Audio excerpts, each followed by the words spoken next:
My screen is all blue. Does anybody know? It's like I'm on the fence with nuclear, you know. Yeah, this is why we need to talk about it. I think I'm okay with it, but I don't feel very strongly about it. That's almost the norm. Now recording. Welcome. Oh, sorry to cut you off. The robot really is. But welcome to the Yanggang Roundtable. I have my camera off today. I usually have it on, but don't have my good camera right now. Anyway, we have Faye and we have Sheridan here and Refluence, our regulars, and our guests today are Karl and oh gosh, I'm looking for Nick Touran. There we go. Nick, hi. Hello. Good to see you guys. Thanks for coming. So thanks for having us. You are Seattle Friends of Fission, which is an awesome name. I was saying it sounds like a band. It's so good. But but it is literally what it sounds like, which is also awesome. Fission is awesome. Totally awesome. It's the future of power. So I'm really happy to have you guys here to talk about fission. We usually talk about basic income, but when you really reduce it, energy production is kind of economic value. So this is very relevant. I've had so many arguments with my dad about, like, if we could only make infinite energy, all of our political problems would just evaporate. I mean, and he's like, yeah, that's the problem. Not all. A good chunk really would, though, I think. Yeah. There's a classic paper by a guy named Alvin Weinberg, who was a pioneer in nuclear, where he published something called "Energy as the Ultimate Raw Resource," and because you can turn energy into anything else if you have abundant, cheap, cost-effective or environmentally friendly energy. You can make fresh water, you can make food, you can make whatever. Yeah, and if you have a 3D printer, you can make quite a lot more. Right. Yeah. Isn't this the whole the abundance of energy and other resources is what underpins all of this universal basic income that we're talking about? This is how we're planning to move towards that Star Trek economy when we have enough. And energy is the one thing that people believe is scarce, but it doesn't have to be. Is that right? Yeah, So, absolutely. Energy is in fact cheaper than it has ever been. Unfortunately, that's for the wrong reasons right now. It's because we're extracting fossil fuels from the ground. The price of oil is so high that we are incredibly interested in shale formations. And so we bring up these shale fracking machines, literal walking oil extractors that crack open ancient oil deposits, and we also get methane at the same time. And so while oil is making a huge amount of money, we need to find a market for the methane, and that makes methane, fracked gas, methane electricity incredibly cheap. Did you hear about it's like a Carbon X competition, that entrepreneurial competition to make a profitable price for carbon? I think something like that for methane would be the way we need to go as well, because methane's a pretty useful element, isn't it? Or compound. Well, we're transitioning our entire electric grid from coal-based to methane-based right now. So we're building natural gas, frack gas plants all over the country, and that's actually the primary reason that the United States is our overall carbon intensity is going down, because frack methane natural gas plants are a little bit lower carbon than a coal plant. And so as we switch from coal to methane in our overall electricity source, that does decrease carbon a little bit. But methane's still it's obviously a fossil fuel. It still emits 400 plus grams CO2 per kilowatt hour, which is a few orders of magnitude higher than what we need it to actually decarbonize. So we're kind of getting it's a little bit better than coal, and it's significantly better in terms of air pollution. But that's what I was wondering. Yeah, it's the balance of energies. People keep talking about just the carbon dioxide component of energy use and stuff, but really we need to be concerned about the particulate matter in the air. Yeah. And that's what was really dangerous about coal, was how much black stuff it would just create and put into the air. Yeah, for sure. So yeah, going from coal to natural gas like is not a bad thing. And that's, I mean, that's, you get cheaper energy, you get a lot less air pollution, and you get a little bit less carbon. But it's not it's still, it's like not all the way there. You still have like a lot of air pollution even from burning natural gas. I mean, anything that is using combustion, which under the hood is taking carbon plus oxygen to make energy, and CO2, like that's what methane does, that's what fossil does. So yeah, frac gas is better from an air pollution point of view, but it's Yeah, way a in and wash of on itself carbon. is a Yeah, pretty all the dangerous process. So, yeah, there's externalities associated with fracking, and obviously. speaking of externalities and natural gas, which is mostly used for peaker plants, correct? Not anymore. That's Really? the historical usage, but now we're literally just building natural gas plants for like base load and day to day. And so like if you look at there's graphs that show how much, so like coal is going down and natural gas is going up. They're going in this like V pattern. And so most of our electricity in this country is or will soon be produced by natural gas, just base load. So it's no longer just peaking. It was peaking when gas was expensive, but now the gas is free thanks to fracking. We're just running it all the time. Yeah, I definitely lots of externalities because I'm a very much a techno optimist, and I believe that we can innovate past all our problems. But I do think that too many people are take the quick buck and move on, and they don't go back to fix the shit they started. Yeah. So I Yeah. wanted to actually introduce you to, because we know a little bit about you now that we've introduced each other prior to the show, but you probably don't know Sheridan. Sheridan is running for office in Albuquerque and New Mexico.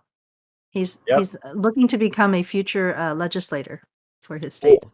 I am indeed. I'm going for the Congressional District 1 House seat.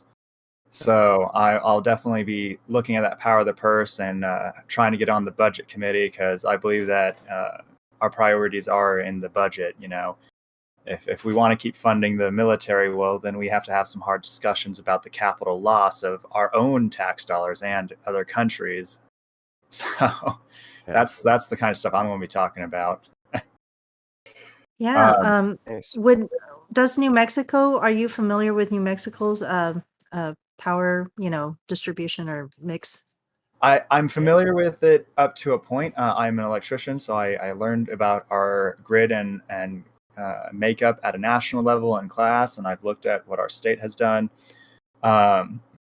But we're constantly changing. Like PNM is actually getting merged with Avangrid, which is a national company, and it's going to definitely provide a lot more efficiencies in getting actual capital here to start building more solar plants, because that's what a lot of the big energy investors are looking at right now for our state specifically, because we have almost 360 days of pure sun a year.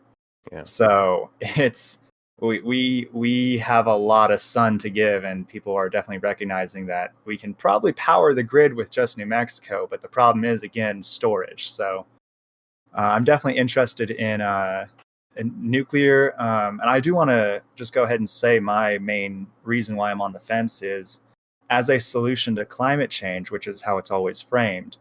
My concern is construction times, because we need to start thinking about this is the last decade. If we don't make our major improvements within the next 9 years, we won't be able to overcome our tipping point.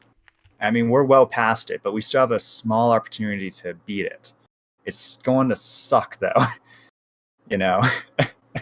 So I love nuclear. I love the idea, especially the new technology, but my concern is that construction time, that it takes like years to get through the regulations, get the permitting, get the actual building made, and then to start actually operating.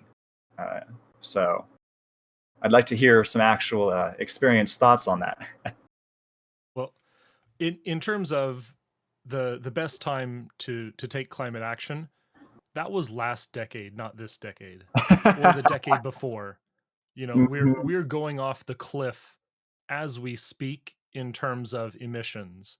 So one of the best things that you can do to prevent new carbon emissions is to save every existing safe low carbon energy source. And unfortunately, we're shutting down dozens of nuclear plants over this decade that's our last decade.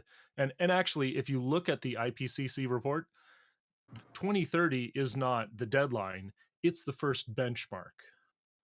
The real deadline is 2050, and the gigaton carbon budget, I think it's something like another 50 gigatons. I might be off, but the 2050 date, that's the deadline when we're really worried about at this point. And everything before then is kind of predicting the trajectory at which direction we're headed. And unfortunately, right now, CO2 is holding steady. Methane is going up higher than we might predict. Oil is starting to climb down, but not fast enough. And of course, nuclear is really suffering. And this is the one energy source across all of the IPCC scenarios which is not neglected. You know, there's in the special report on 1.5 degrees, they try to avoid carbon capture in one of these scenarios, but they can't avoid nuclear in any of them. In all scenarios, nuclear is doubled by 2030 and more than 3 times in every scenario by 2050. You're talking about scenarios to reduce the environmental impact of all this energy we're consuming? Right, exactly. And these are combined scenarios, so it's not just increased efficiency of production, higher technology. It's also social change. It's also, you know, reducing energy consumption, increasing efficiency, changing how we use agriculture land. It's an enormous report. The summary for policymakers gives you a good overview. It's the Yeah, summary for that's actually what I policymakers. read, and what I took out of that summary was by 2030 we're going to have so many cascading effects that we're going to have political instability and we won't be able to overcome it. That's what I read Yeah. out of that report. So Karl, before I get to let Nick continue, do you have a link or anything like that for this information, this report? Absolutely. That's If you pretty do, easy. you are Yeah, welcome to drop it into that. ipcc.ch. Okay, And I you're will welcome to drop it drop in it as into well. the live streamed chat if you That's get a why I do chance. describe this as our last decade, because it's the last real civil decade where we can get the entire world on board and really reformat and make a world grid, you know? And Yeah. you So- are mostly right in that this is the decade where changes get started. Yeah, so let me just chime in a little bit on this. So that is a good concern, and certainly nuclear has taken some time in many cases to get built. I will say that like the energy transformation is it's difficult to conceptualize. So replacing fossil power in the United States, much less in the world, is a almost unbelievably daunting challenge. And to do that in 10 years, you basically would have to, I mean, it's not as easy as just saying like, well, nuclear's too slow, let's just do other things, because the other things, I mean, are so challenging. In addition, I mean, you'd have to basically get the I entire definitely understand. every single person would have to be working on that issue in order to Mhm. do And that with any I energy truly source. see that that's what we need to do. We need to create a unified front, because this is the one thing that'll kill us all, you know? Well, so I mean, there aren't too many scenarios where it says like we're all going to be dead in 10 years, right? So there are concerns and there's cascading effects and all those things, but it's not like I don't think it's scientifically agreed upon or even postulated that there's going to be chaos in after 10 years. So we do have and that's not to say we shouldn't go at breakneck speed, but it's also to say we I'm shouldn't. definitely in that camp. Yeah, so we shouldn't like rule out any particular low carbon energy technology, and we do have room for, since we spend a very tiny fraction of our GDP on energy technology, energy deployments.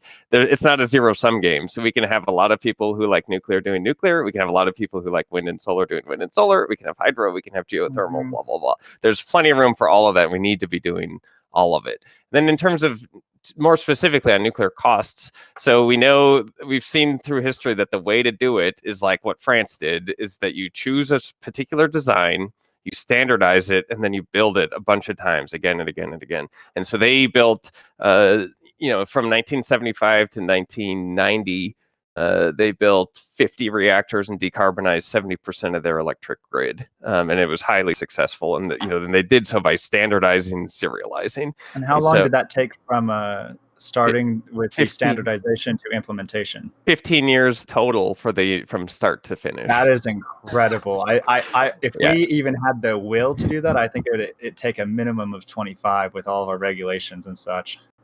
I mean, we can choose to do it, right? Regulations, Yeah, and sure. like you can choose to say like, Yeah. so right now we know coal is killing. So coal, biofuel, and natural gas through air pollution kill 7 million people a year, every single year. Mhm. And nuclear has killed maybe up to 4,000 people in its entire history. So it's like not even so in terms of like the relative amount of regulations and safety, like you can, I mean, whilst maintaining safety, you can streamline the approval and production of these. And with standardization, if you approve one plant, that takes a lot of work and a lot of effort. But once you have a standardized design, well, it's much easier to go out and start building those in different sites. Absolutely. And there are even, I'll stop in a second, but there's even interesting proposals that have been looked into very seriously to just pound these things out at gigawatt scale. So the idea is to use shipyards. So take a shipyard, convert it to build power plants, maybe on a ship platform. So put gigawatt scale power plants on a ship and then deliver them through sea. And now you have a Wow. facility that's like a factory that's pounding out. And the one that was designed, there was a huge effort in the 70s called Offshore Power Systems. And they got a license from the Nuclear Regulatory Commission to build 8 of these things. They were going to do 4 a year. And that was just one facility down in Jacksonville, Florida. How successful was that? Did they actually get operating? No, so they had 1,000 people working on it. They got so far to get that license, which took a ton of work, huge environmental reviews, blah blah. But in the end, the customers all backed out for various reasons, like nuclear 3 Mile Island happened, and in the 70s, the demand, That's one of those. the electricity. The That's electricity like, they thought was going like this, but it flattened out, so there was just no demand. Yeah, nuclear's like Yeah. airplanes. It's a zero tolerance kind of industry. What is it? Yeah, it shouldn't be, because again, combustion kills 8 million people per year, but people just don't think like that. Car Yeah, accidents alone yeah, far exactly. That's outweigh, But really- airplane deaths. So a great analogy. Well, when a 747 goes down, not many people are walking away from that. When we have an accident, when we have even the most serious accident in Chernobyl, we will never have less than 4,000 people suffer cancer from that accident. And this is studied from the UN. And they actually, because of the fall of the Soviet Union, they had to adjust that number down. So the absolute worst that can happen is not as bad as you think. Yeah, and I'm right there with you. Like I believe in nuclear. My like I said, my concern is more practicality. Can we get it built in time? Like I agree. We should absolutely stop shutting these plants down. But it's again one of those industries that it's any one thing goes wrong and it's just big news and it leads everything and it's in everyone's head.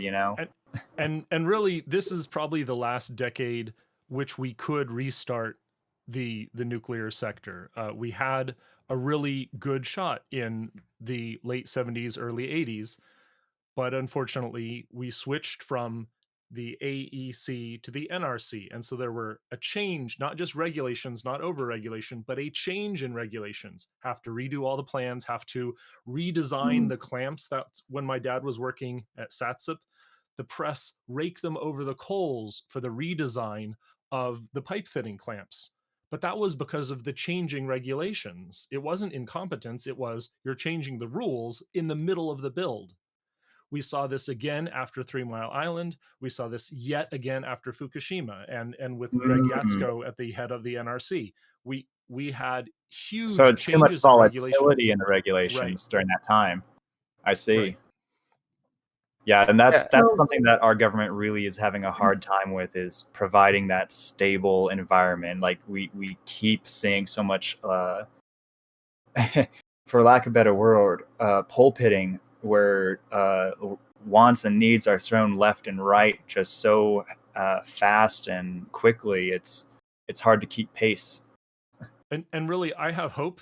Even if the U.S. can't do it, we're seeing Russia, China, France, and maybe South Korea might even recover their industry.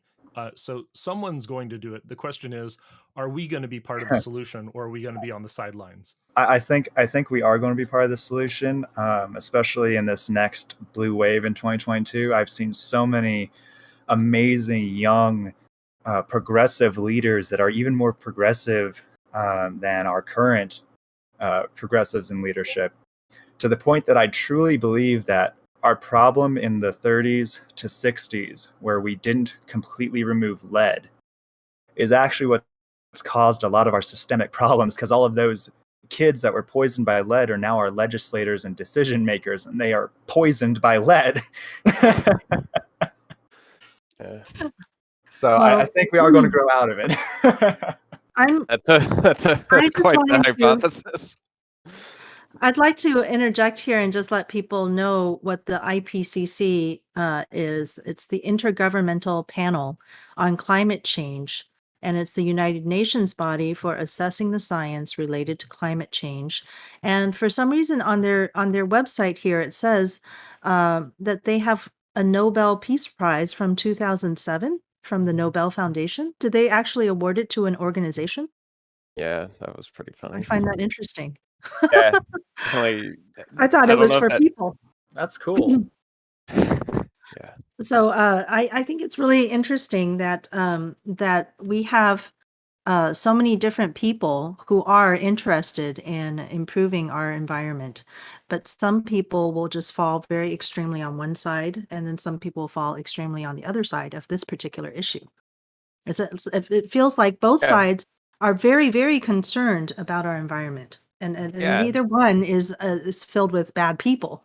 It's just Right. all good people trying to figure out the solution, and you come up with completely different opposites, positions on it.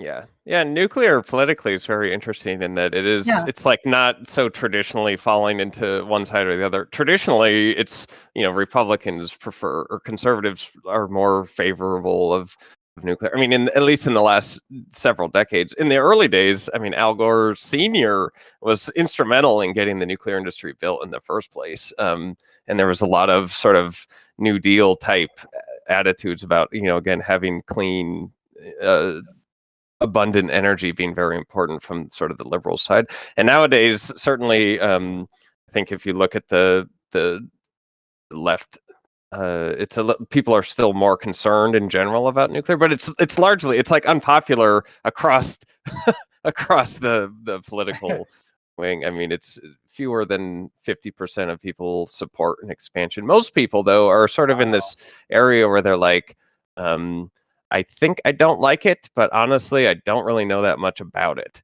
That's pretty much what that's where everybody I'm thinks. at. Okay, Yeah, and you've labeled me perfectly. I'm in the area where I grew up. I think it's I think this is a historical issue, is that we grew up with the threat of nuclear war. And that was the most dangerous, most, the thing that we were most afraid of. And then the next thing you know is you've got all these different accidents that do happen. And we're used to engineers and, capitalists saying, oh, no, it's never going to happen to worry us about it. because we've Look changed over here. everything. Yeah. Right. And then so when it does happen, which we know it's going to happen, like the pipeline is going to burst. We don't know where or when, but it's going to happen. Right. Yeah, So the building of batteries is going to burn, right? something Like, is all these going things to, are going to happen. yeah. Like we know that there will Samsungs be are going to dangers. explode in your hand. And so then we've grown up with this sort of we don't trust governments, we don't trust corporations, we don't trust even sometimes the engineers, and the engineers are the ones who are the most knowledgeable.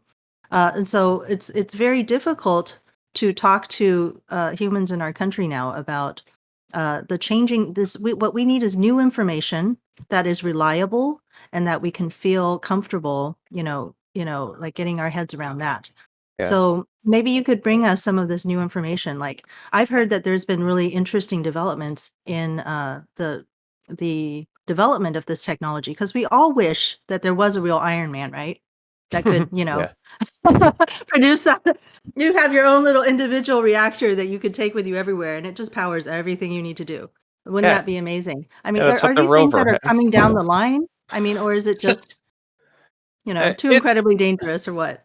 no, I mean it's very interesting. And I am like a huge student of nuclear history and sort of a fanboy. I mean, so first of all, in terms of Iron Man, so like the rovers on Mars have this little power pack that's made out of plutonium, and it's a special isotope of plutonium called plutonium-238, and that thing produces 100 watts of electricity for 30 years, and you never have to charge it. It's this big, and it's almost miraculous, and that's why they use it in space probes and whatnot. But it's totally impractical as a commodity energy source, just because the material itself is rare and expensive. You have to make it very pure in nuclear reactors, and it's also like a hazard. Like if you were to break it apart and eat it, it's a very dangerous material. So it's just kind of, that's not going to happen. But and then in terms of like, are there advances? Like, yes, but also like in the 50s, which I sort of like to think of as the nuclear heyday, almost every idea in nuclear was sort of thought about and sort of tried out to a degree in the 50s. And in the 50s, like everybody wanted to be in nuclear energy. Like the smartest people in the world were going into nuclear. There were Yeah, it was just like the hundreds of Cold War, thousands of though, It people. was the Like, the people were blockchain talking of the 50s. Absolutely. And I mean, like there were schools where the mascot was a mushroom cloud, that was Hanford. But then there were all these other, like, everyone was like, My goodness. Is that the Yeah. Mario? Is that the Mario mushroom? No, sorry. No, it's the, but anyway, no, but there was this huge optimism. There was Eisenhower's Atoms for Peace, where it was like, okay, we've done weapons and now we're going to do peaceful uses of nuclear energy. And it was this very sort of beautiful vision. And they envisioned, building nuclear reactors in the Middle East to desalinate the water and like turn the whole Middle East into this lush, I think I forest remember hearing land. something about that. To solve all the political challenges of land use. They've kind of done it with money in Dubai. Yeah, it's look actually at that thing. I mean, Look at what they but built. It's crazy. the way they've done it is by extracting massive amounts of oil. Right. So, I mean, in terms of climate, not exactly the goal. Right. But That's for sure. Dubai, they did invest in nuclear energy, and they braved the change in regulations, the change in global fears during and after the Fukushima Daiichi crisis, and they finished Baraka. Baraka 1 is now online, and that is within a decade. And because of the learning factor, Baraka 2, Baraka 3, and Baraka 4 will come online sooner than 1 decade from when they began. Yeah. Oh, that's fantastic to hear. Yeah, that's a really positive project. I have another question with like the new technology. Yeah. I remember hearing probably like 13 years ago about reusing nuclear waste in a new design, and only last year I actually read an article that mentioned that again.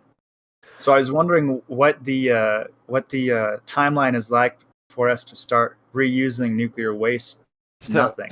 Yeah, so this is a great question, and you'll hear about it all the time. Like, hey, our reactor runs on nuclear waste. It solves the nuclear waste problem. Like that's a reprise that people have been saying for 50 years plus, and it's technically true. Like, and in some cases maybe practically true, but there's there's things to unpack with it. So the reality is a regular nuclear reactor gets about 1% of the resource that's mined. That's how much energy it extracts out of that. So it's kind of like you have a fire that burns a log just a little bit, but then you have to throw the log away and put a new one on because of some reason. And in a nuclear reactor, it's because some of the materials that get produced are neutron absorbers and shut down the chain reaction. So anyway, but there are types of reactors that absolutely can get much more than 1%. You can get 90% of the energy out of the fuel. So that would involve recycling the nuclear waste, bringing it back into the reactor, powering cities, and then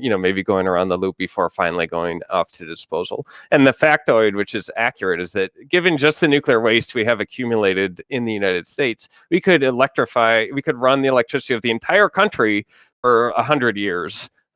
just off that Wow, material we alone are. without mining a single thing. Now, That is but really inefficient.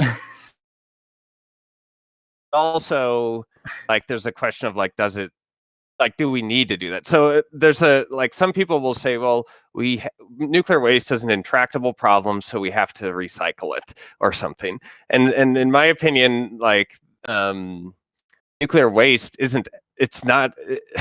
We do have to dispose of it, but it's not an intractable problem. We have tons of technical solutions.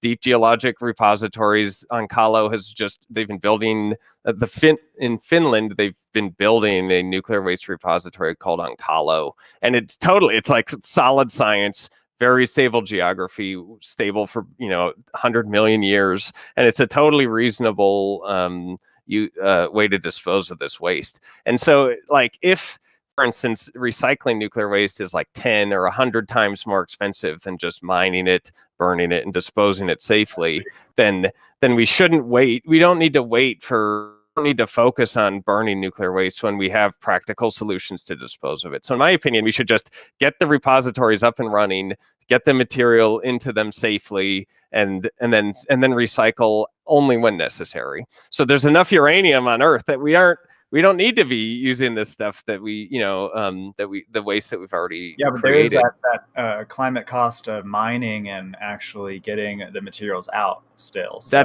That is true. And it's still considered next to burning coal or exploding methane, but Yeah. it's still.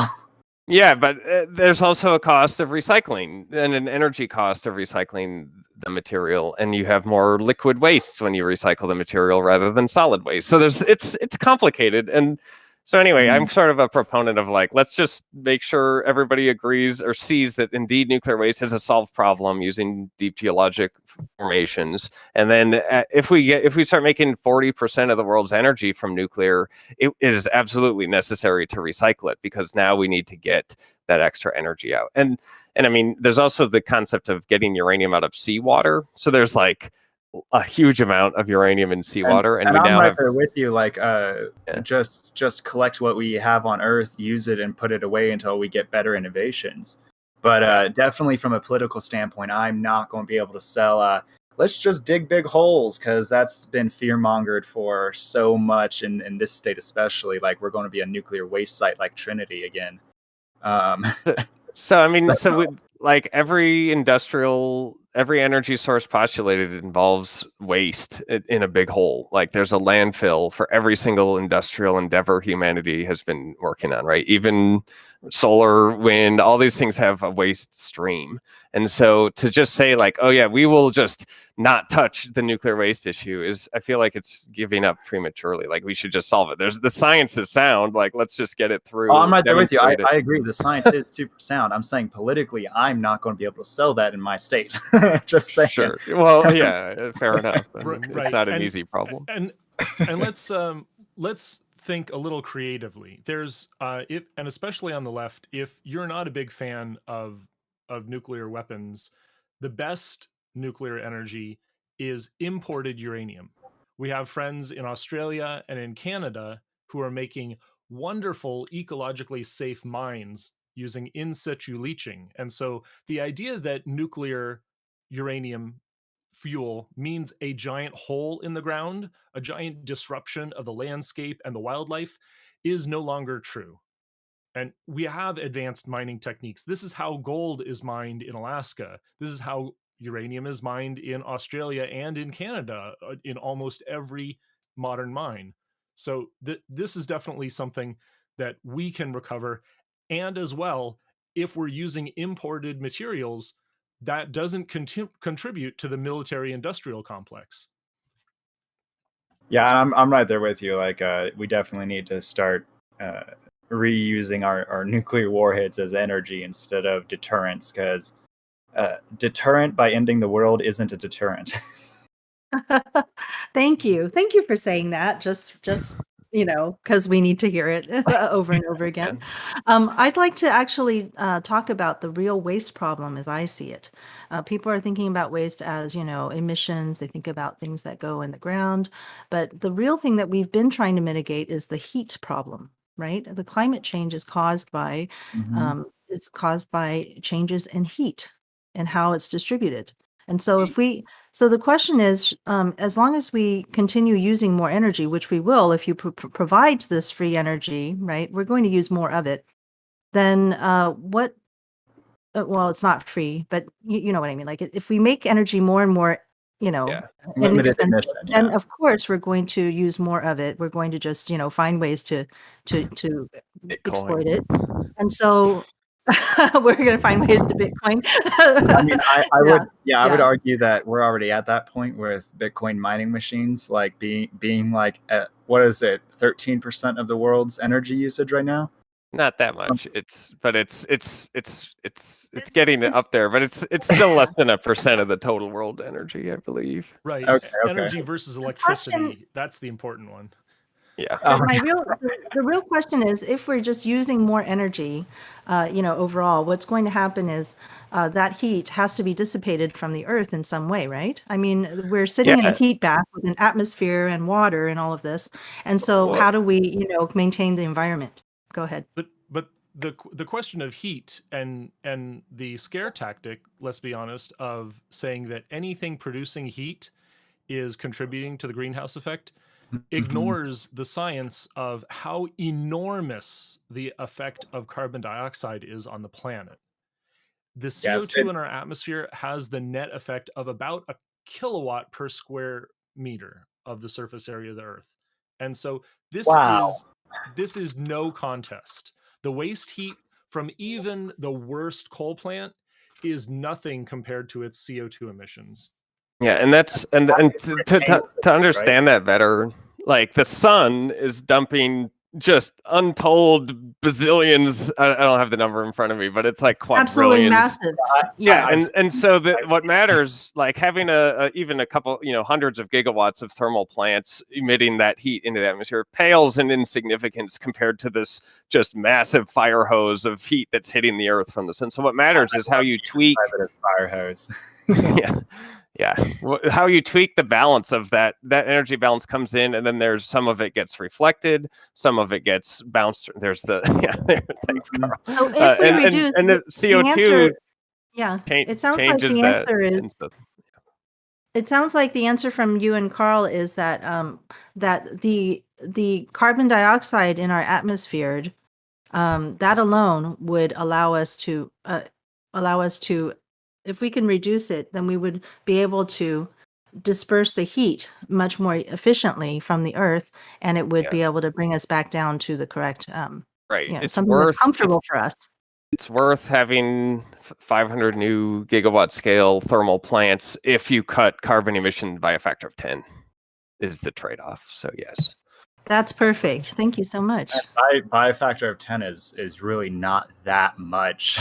I mean, it's a lot, I'll grant that, but it's not that much in the grand scale of things. Like we have to reduce our output by like a few thousand, not by a magnitude of 10, Well, so I mean, if we got, depend right now. So again, natural gas makes 400 grams CO2 per kilowatt hour. Coal makes 800, and nuclear makes 10. And so if you can go from 400 down to order of magnitude, that's 40. That's about what solar photovoltaic has in a life cycle point of view. So like going from 400 to 40 is what you get if you go from fossil to solar. And if you want to go 2 orders of magnitude down into the 4 to 10 range, then you have to use nuclear and wind, which are even lower carbon from the life cycle point of view. And so like, again, everything, well, and then once you decarbonize, all the entire energy system, then those life cycle values go down from 40 and 10. Those go down towards 0 because now all of a sudden you aren't using gasoline to mine your aluminum or smelt your steel or make your concrete, but you're using some low carbon industrial process. That does lead me into my next question. Like you're saying, there's so much energy being dumped on Earth every day.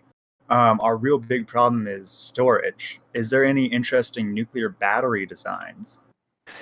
Yeah, there are several, and the basic idea is to use thermal storage. So use the nuclear reactor, which is really just a big heat source. And what you can do is you can take that and put a bunch of heat into like huge baths of a molten salt. So if you take table salt roughly and heat it up, it can store a huge amount of heat. And so then what you can do is you can hook turbines up to that heat source, and you can, if this when the you leave the nuclear reactor running 100% of the time. When the sun is out and solar panels are making a lot of energy, you take the nuclear heat and store it in the thermal battery instead of putting it on the grid. And then when the sun goes down and you need a lot of energy, so now you take the nuclear, you put it on the grid, and you start taking the thermal heat in the battery and put that on the grid too. And so now your 500 megawatt nuclear reactor is, with its thermal thing, is like a gigawatt, and so you have this huge amount of load follow capability just by using integrated energy storage like that. So that's kind of, several of the nuclear companies out there are really promoting that particular concept. So you'll see it at Terrestrial, you'll see it at TerraPower, and some others talk about that too. Because this like load following and integrating well with a high renewable grid is something that in the United States, in particular, people are very interested in. I'm So do definitely you, interested. you've heard probably if you're interested in energy at all, you've probably heard about all these horrible things that just happened in over the like a couple months ago when the Oh my gosh, when yeah. the cold hit, and our power grid was proven to be really unstable and wrong in various ways, not weather ready for this new weather that's about to happen more often. We just had such a very extreme weather event where it was very, very cold. And I've lived in Seattle area. I've lived in Washington State. I've lived in Virginia, all places that you would imagine should be colder than Texas. And somehow I had my coldest winter ever in Texas. That's interesting. So I'm wondering, I think Texas, for Texans especially, power has been a big, part of our daily life because it's one of the biggest industries in our state. It's very controlling. I believe that's why we've had so many Texans become president of the United States because of their, probably their energy industry sort of connections and stuff. I mean, it's just such an important part of us. We used to have, I think, the Texas Railroad Commission used to be the one that would set the prices for oil and things like that as well, even though it was called the Railroad Commission and continues to be called that today. I mean, like what's become more important for them is now setting gas prices. So these are all things that are very important to Texans, and I wonder, do you feel that these large corporations that control our energy right now because they're into oil and natural gas and stuff like that, are they going to continue to make progress towards cleaner energies like maybe nuclear and things like that, or is that going to be something, I mean, are they adopting that too? Because I would imagine they want to continue controlling energy going forward. I think Karl is wanting to Yeah, it looks like say Karl that. wants to jump in.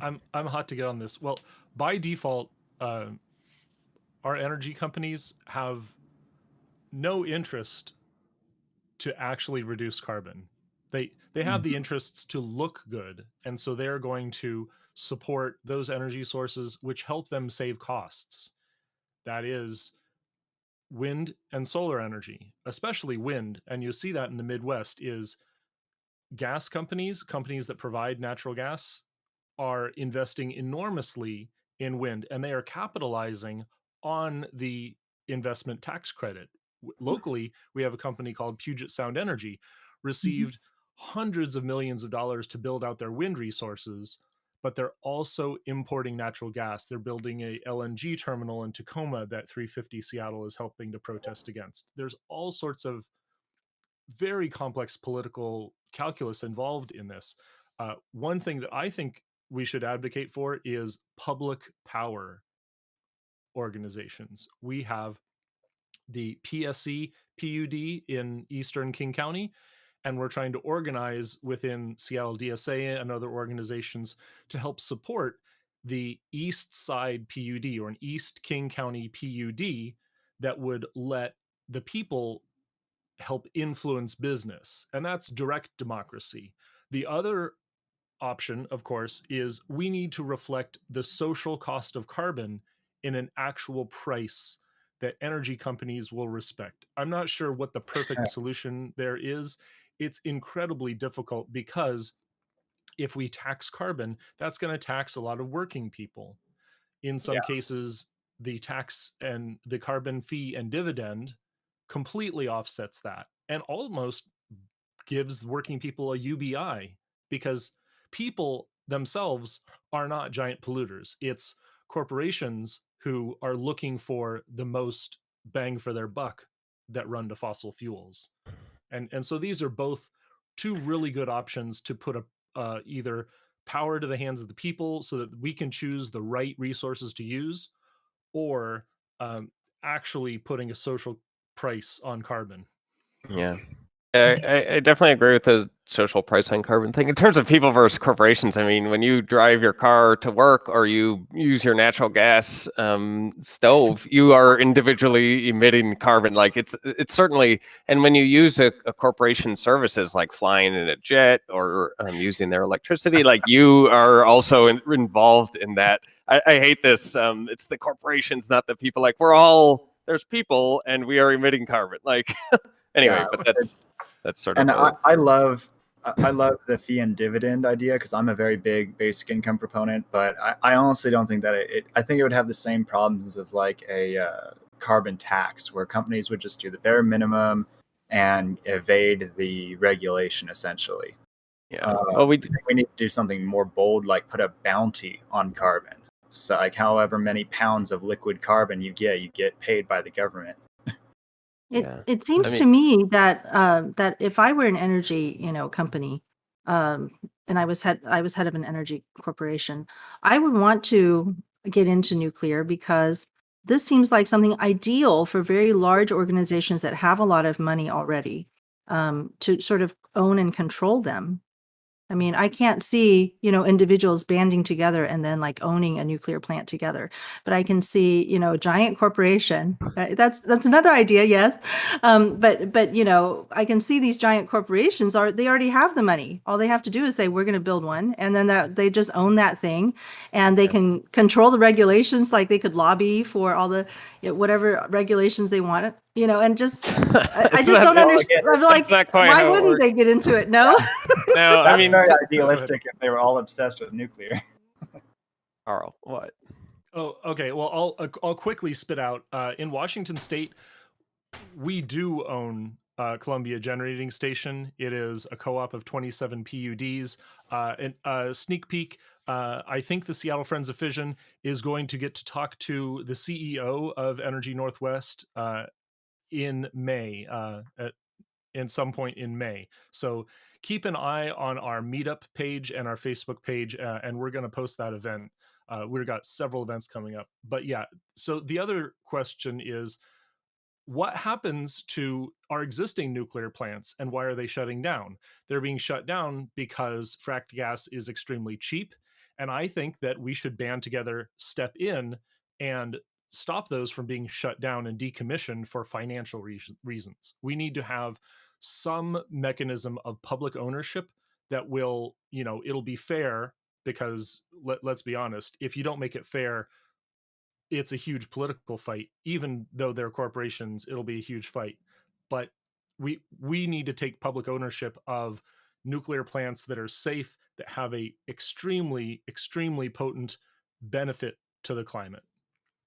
Yeah, So are any of the plants being shut down because of their aged infrastructure that people are concerned about safety after, I don't know, operating a certain number of years? Or is there what's the reason? Some plants have reached end of life as appropriate, and were shut down as appropriate based on a technical reason, based on the integrity of the pressure vessel or something like that. But many of the other plants, most of the plants that are being considered, we say when they're considered for early shutdown, means they're being shut down for reasons that are non-technical, that are economical or related to these types of things. And that's again where the social price of carbon is so important. Like somebody needs to figure this out rapidly because, as frack gas is just getting this, they're just going with impunity and dumping carbon dioxide into the atmosphere, and everybody's sort of cheering it on because like, oh, it's a little bit better than coal and it integrates well with wind and solar. Like that's not, and we're shutting down nuclear. Like that's very bad. And the only way in my mind, like utilities operate within their environment, and their environment is like maximize shareholder value based on these regulations and this, these resources that we have, and they will always do that. And there's the only thing you can do is change that environment. And so that would mean when you're dumping carbon into the air, you should have to bear a little bit of burden for that.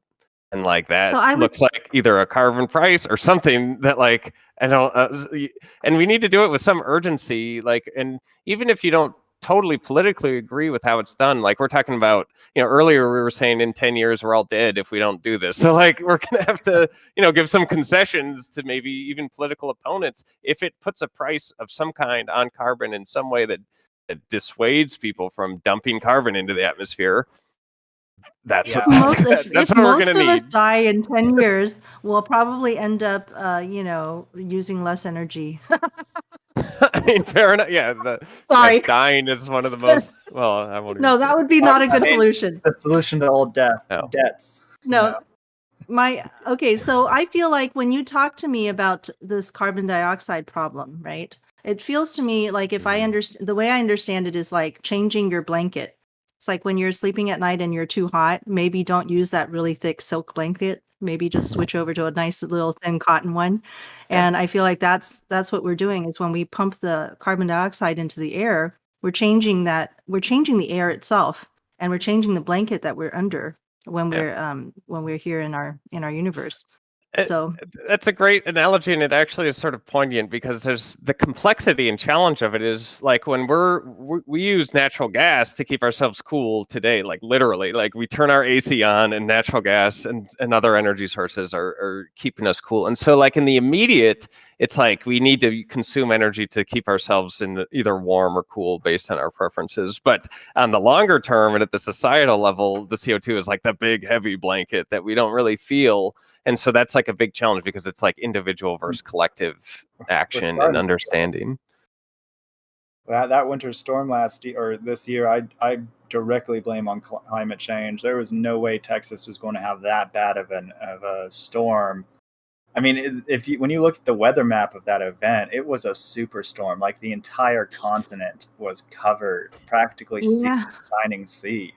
Yeah. My environmentally conscious friend and very active friend over in Seattle area, who I'm not sure, she may fall on the opposite side of where you guys, are looking at it. But she was explaining to me that it was like a gun, like the gun is shooting towards the jet stream is like a gun. It's a stream that's shooting across the world. And normally it points in one direction.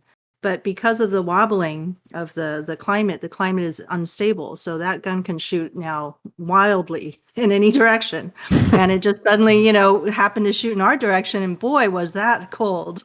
that was very extreme, and I'm glad that we had our first event so that we can really start to understand it. I don't think Texans haven't have been able to escape having to think about climate change if we don't experience it ourselves. And so before it was like maybe a hurricane, is getting a little bit more dangerous. But that cold really, that was so unusual because we have hurricanes, we have tornadoes, Texans know how to deal with that. We did not know how to deal with the jet stream. That was all new.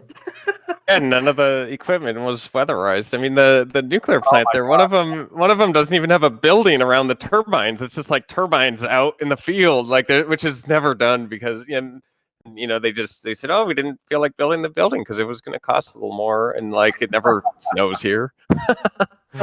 and that was the same with all the pipelines and the natural gas plants and the wind turbines. None of them are weatherized or winterized in any way.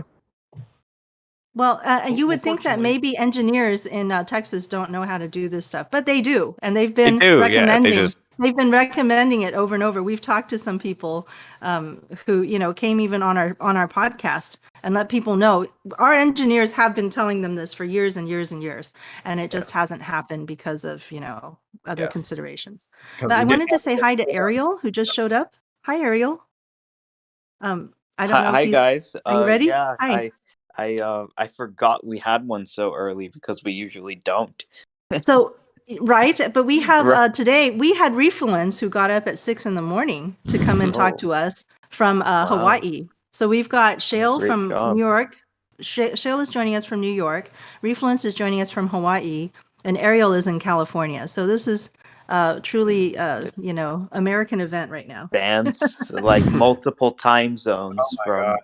like Speaking of an more American, west than California. It's funny like when that song it says from the California to the New York Isles when it's really from like Guam to like Maine to like Alaska. Yeah. You know, it's I yeah. was talking with a couple of business leaders in Canada, and I was describing our laws down here in America, and they were just slack-jawed. They truly had not heard about the horrors of what we do down here to make an economy. Like, I was describing right-to-work laws, Wow. and I'm sure you know exactly what that is. They had never heard about this. They'd like read an article about it like years ago and like didn't really think much about it. And one of the Canadians asked me, how does that get passed? Like, that sounds like a right to unemployment law. And I'm like, Yeah. well, you have to understand our Supreme Court and Citizens United and corporate money and that we as people are starving, so we don't actually have money for politics. Oh my goodness. I mean, Americans are truly exceptional. We're very, very different. We're In the weird. We're ways that different from every other they don't do country. their research and they're kind of ignorant. I mean, that's the sad part of it. It's like even when Obama said change, I said like, okay, but that's so vague. Is it good change or bad change, right? Because if it's like what's the plan? What's the concrete thing? You can say a lot of things that get people jumping up and down, and anyone can do that. But I loved Yang because he didn't just say change. He said, this is the plan and this is how we're going to do it. And this is like a step-by-step guide. It wasn't just some vague notion of like, good, yay, hooray, oh yeah, like, no, plan, you know? That's just Yeah, my 2 cents. Yang did a lot with providing policies as like a real good platform to play as a politician, but sadly, there's a real good reason why most politicians don't lean on policies in campaigns anymore. It's because most people don't really care about the policies that much. They just want to feel good and think Yep. that they're doing good. Yeah. Yeah, you just say the best sounding thing. Whoever Pretty makes you feel best. Pretty Yeah, much. It's It's very sad much reality. identity based. Or whoever's like signaling that they're in the same tribe as you is gonna get your vote. Yeah, dog whistling. oh yeah, Right. 100%. It's like it's kind of like the alpha male with the monkeys. If they can like beat their chests hard enough and throw things far enough, they're like, that's our Mhm. guy. Like Yeah, he exactly. can I'm sure you see yeah. a lot of that, you two, in the nuclear politic discussion, the dog whistling. Yeah, I'm itching to butt in because that's exactly, when it comes to environmental concerns, there is a really hard established narrative, and one of the accidental features of that narrative is that we can't have nuclear energy. And so on the left, that is one of those signals, one of those dog whistles. And on the right, because of the historic timing in how nuclear technology developed, it is associated with national security. And if we think for just a minute, if we slow down and we go back to our core values, I think we will find that nuclear technology is absolutely intertwined with the values that you hold on the left as well as the values that you hold on the right. And I think that it is something that should be so universal at this point because it's clean energy, and yes, it can be a component in energy independence, in national security, but it is by far more supportive of labor than any other energy source. And that's what really excites me. Yeah, and it's Well, long. that would It's be like surprising, I think, to Texans because yeah, Texans are thinking, their jobs are tied with these oil rigs that are yeah, extremely dangerous, New super Mexico has a dangerous, very and similar employ a culture. lot of people. I mean, we have people in Texas who are all about, those bad guys that come across the border, but those are the guys we employ at these oil rigs because it's so dangerous, right? Who's going to work on that? I'm sure they've got a lot of people working there who are basically yeah, undocumented. yeah. I hear about it all the time. In my rural East Texas town, that's what people do when they need some money. They want you to buy your wife a new car or something like that. You move out to West Texas, work on the oil rigs until you're done, and then you come home. Right. I mean, that's how it's done. So people think of the oil industry as their bread and butter here, and it's very hard to get people to think about something else, an alternative. Yeah, Yeah, So because yeah, how and many people work on like a regular reactor up in Seattle? So how does nuclear support labor? Tell yeah. us more about that. So I mean, nuclear, it has one really. I mean, I used to see it as like a huge problem because it makes it a little bit more expensive, which is that nuclear construction and nuclear operation does require like a ton of relatively high skilled people, Mm-hmm. tradespeople, craftspeople, pipe fitters, welders. Have long-term employment at these facilities for very long periods of time, and they're high-quality jobs. I mean, they're high-paying, they're extraordinarily safe because of the nuclear safety culture. Like you're getting ladder training, and you have 2 people to operate a ladder anywhere on a Oh nuclear man, site. that's And I so never get that as an electrician. the occupational safety of nuclear facilities of people who work at nuclear is extremely good for these reasons. Just a kind of carryover from the radiological hazards, and so wind and solar will make lots of jobs when you're building the facilities, but then those jobs, they aren't quite as high quality, they're lower paid, and they're very temporary. It's like build a facility and then done. It takes like no one to operate those plants, which makes them when they're operating, they're relatively cheap, as long as you're getting backup power from somewhere else. But in nuclear, you have this long term, it's an 80-year facility, and it's going to employ 1,000 people for 80 years at one of these things. For in terms of low carbon, jobs, it's about as good as it gets. And so that is a big benefit. And I was giving a talk a while ago, and I said, like, we got to find ways to like automate all this work that people are doing and try to get rid of all these different jobs. And a guy who worked, someone from the French nuclear industry came up to me afterwards. He said, before you go and get rid of all those jobs just to cut costs, like you should consider from a societal point of view, like that's a good, stable, high quality job, and they're doing something useful. So like, do you really want to get rid of all those jobs? And it kind of made me think about it. I was like, oh geez. I'm so glad to hear that like at least our French allies are thinking about capital in a society. Like Yeah. I've talked to so many, as I like to call them, welfare capitalists, where they don't care about anything else except chasing that bottom dollar. And I point out to them what they're doing, and they're like, that's not my life. I'm just getting money. I'm getting Right. paid. I got I'm like, shareholders. okay, Yeah. so you're making yourself a job at the expense of how many other people? Right. Like Well, there's a real trade-off. So if you come out of high school and you don't have other skills, can you get a job at a nuclear power plant? Will they train you up to do the things that need to be done there, or do you need to have like a degree in something or become very skilled in something before you can be I mean, hireable? yeah, the trades you'll need qualifications. So you will be trained, and I'm sure you can get training from the contracting teams who will come in and do some of this work. And so I'm probably not the best person on earth to talk to about exactly how this works, since I've been on like the design phase for so long. But like, yeah, you can go with a high school education. You can get trained up in the trades, and one way or another, and that may involve some additional schooling past high school. And then you'll go through a certification and additional like on-site training for nuclear specific work, which does have pretty strict regulations. And so when you do a weld or inspect a weld, like it's pretty specific. You'll be trained and qualified to do nuclear specific work along those lines, which will take a little bit extra time. But in terms of getting that training, well, if we did decide like, hey, let's serialize and build, let's decarbonize half of the United States electricity with nuclear plants, and that would be a big challenge, and we would have to build, new training capabilities in order to trade up that many people in order to support that. But that's sort of universal. Again, if we're going to do anything on the order of decarbonize 50% or 100% in X number of years, like, you're going to be building whole institutions that are training. I definitely came out of high school and went to my community college for a solar electrician training.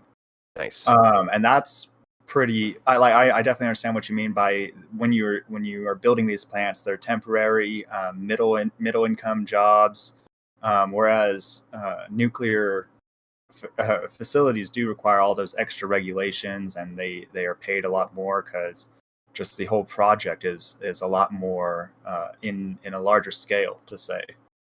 Well, you need high quality people that you can trust not to break something, basically. Yeah, and there's running very smoothly. and there's a lot of, there's drug tests all the time, and there's like people from the regulator like sitting outside the concrete, like watching to make sure that it's being poured just right and mixing it just right. So there's tons of jobs. And I mean, that is part of, people say, well, we can't do nuclear because it's too expensive. But part of why it's expensive is because it's employing thousands upon thousands of people in research. And I say that's a great reason to spend money, is if you're getting a shit ton of infrastructure energy and you're creating literal communities with good jobs. Speaking of that, have you guys been paying attention to the American Jobs Plan? Is there any nuclear infrastructure in that? I have not been paying attention to it. I'm sorry to report. I forget which bill specifically that is. I know there's quite a few bills out there. One of them is the Clean Act. And so let me just call out one thing that's happening here is the Clean Act is being opposed by so many environmental organizations because it leaves room for nuclear energy carbon sequestration. We've got the dirty tricks organization Friends of the Earth. By the way, they were founded by Arco Gas, the billionaire from Arco Gas. That's great. Every good villain needs a cheering section, right? Right. And so but with the correct name, they have a really slick sales pipeline when it comes to their campaigns. They have really well established connections with hundreds of environmental organizations, and they have been able to shift the narrative on environmental causes away from nuclear for a decade, most effectively this decade. And if you look at the Green New Deal and what happened with the Friends of the Earth Green New Deal demand letter, you saw this in action, where Markey and AOC were rolling out this idea. They were coming up with the terms behind the scenes, and before they were able to release it, Friends of the Earth jumped on it, made demands, said no carbon sequestration, no nuclear, got 620 environmental organizations to sign it, and the press was tricked. That we actually saw press manipulation as to the contents of the Green New Deal.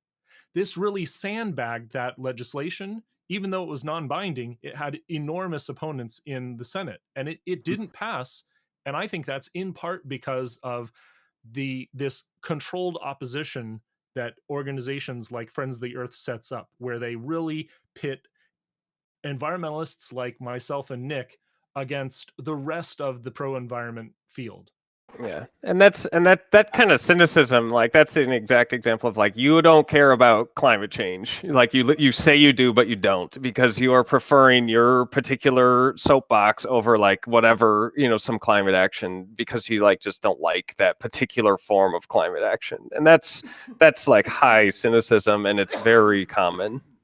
And nuclear is typically, like, very involved in that particular issue. So bills to look into is the Clean Act. And part of the problem, like, the people who are, like, this huge group of people, the vast majority of the people who are like, I think I don't like nuclear because of the pop culture but I don't really know that much about it. Like, that's prime material for someone to come in and say like, oh, we're definitely not doing nuclear because it's terrible. A lot of people would be like, okay, that sounds right. And so, and That's you me. know, I don't who's know. to I'm just, blame? Yeah, exactly. Like you it's know, just let them not fight it out. We don't know. We're just trying to right. survive right now, this Right, moment. exactly.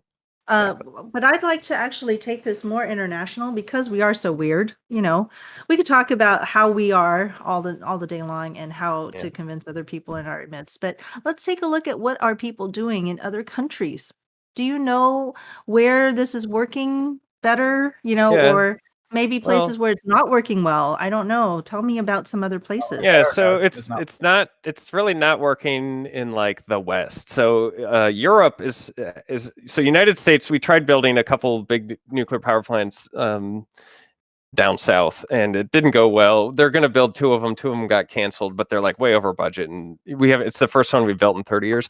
A very similar story can be said in Europe, where several reactors became boondoggles, and again, they hadn't built them for a long time. Everyone kind of forgot how to do it, and so those first ones take a long time and are expensive, and to like have that momentum to build the next one is very challenging. So Europe and the United States, not great.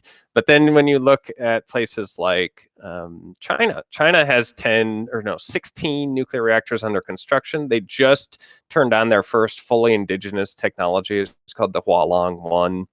It's a fairly traditional like reactor, but they built it, that they designed and built it themselves, and they've now and they delivered that thing for like $2,000 a kilowatt. So highly competitive with other energy sources.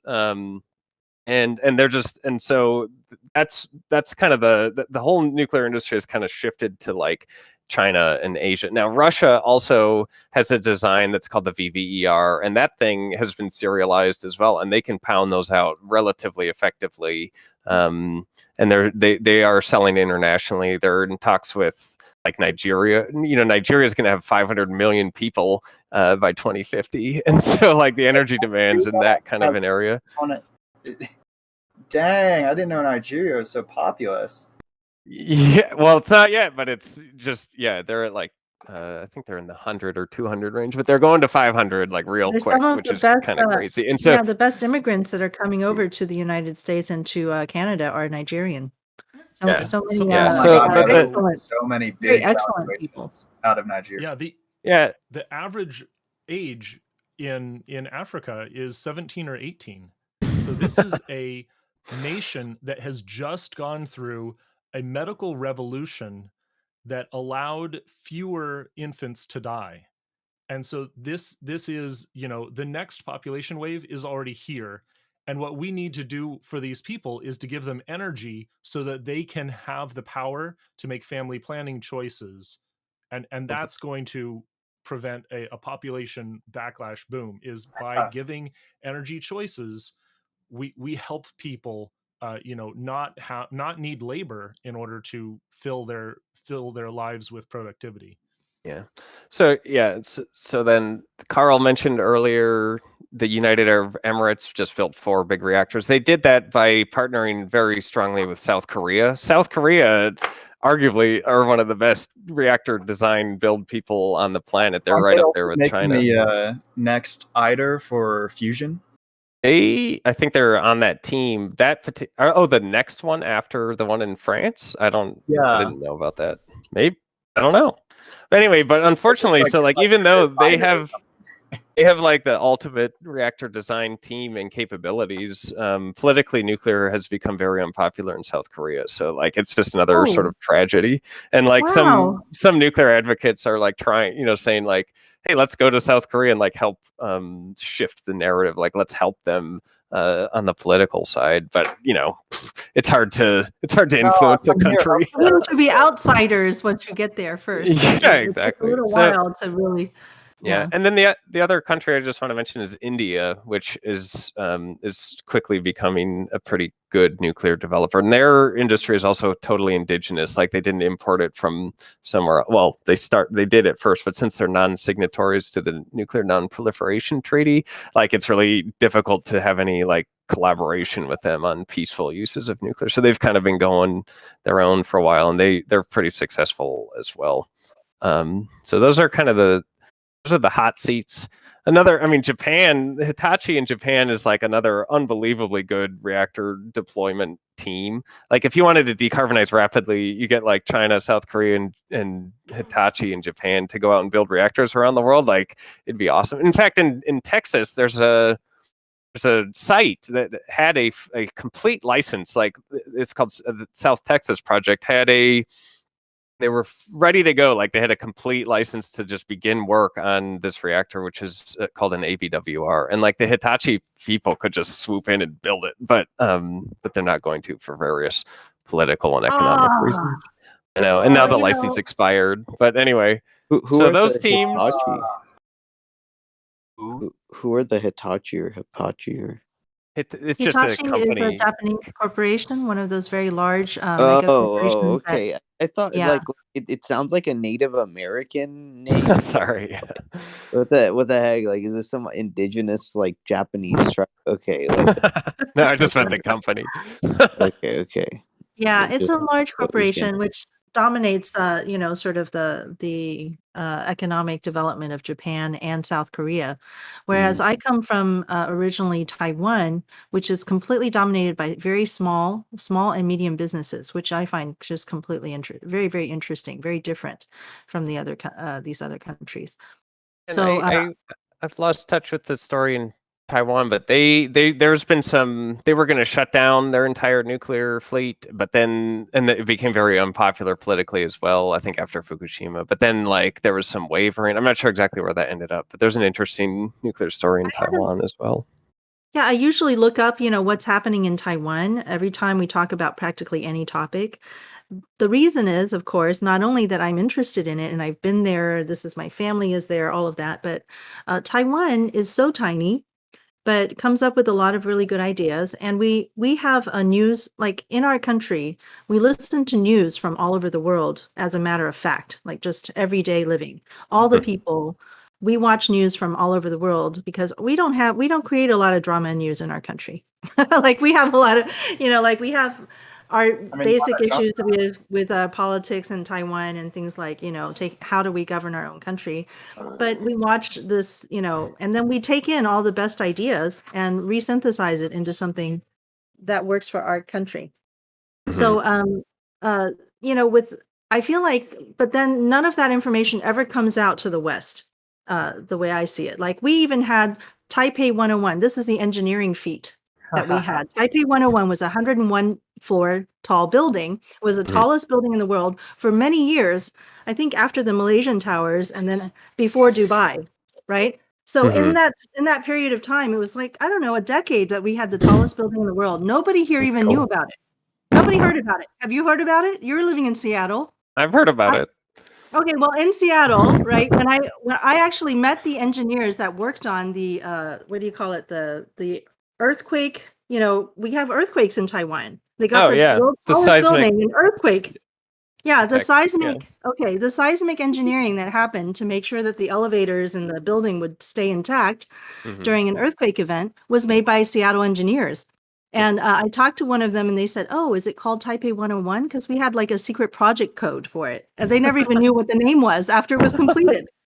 So, like we're like so little known right here in the United States.